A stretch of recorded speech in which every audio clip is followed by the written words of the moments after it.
గ్రామీణ తెలంగాణలో చిన్న తరహా పరిశ్రమలను ప్రోత్సహించవలన. సో వెరీ పాజిటివ్ అండి. అంటే మన చిన్నటువంటి పల్లెటూర్లలో చిన్న తరహా పరిశ్రమలని, స్మాల్ ఇండస్ట్రీని ప్రోత్సహించాలంటారు. ఎస్, అవును, గ్రామీణ ప్రజలు సర్వజనశీలురు. అంటే తెలిసినటువంటి, అంటే ఏదైనా నేర్చుకునే, సర్వజనశీలు అంటే ఏదైనా నేర్చుకోవడానికి కుతూహలం చూపెట్టే వాళ్ళు కావచ్చు, లేదా టాలెంటెడ్ పీపుల్స్ కావచ్చు, ఇలాంటి ఒక పాజిటివ్.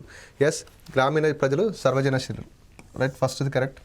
ఎస్, నెక్స్ట్, అవును, ఈ ప్రక్రియ కొంత వరకు నిరుద్యోగ సమస్యను తగ్గిస్తుంది.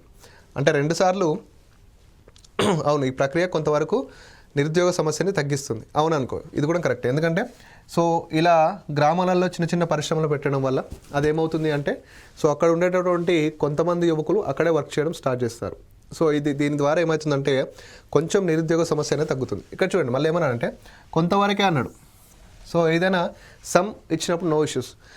అవును, ఈ ప్రక్రియ మొత్తం నిరుద్యోగ సమస్యను తగ్గిస్తుందంటే రాంగ్ అవుతుంది. మళ్ళీ ఓన్లీ ఇలా పెట్టడం వల్లే మొత్తం నిరుద్యోగ సమస్య తీరుతాయంటే అది రాంగ్. కొంతవరకు అన్నాడు కాబట్టి రైట్ అవుతుంది. ఓకేనా, రైట్. సో ఇక్కడ బోత్ ఫాలో.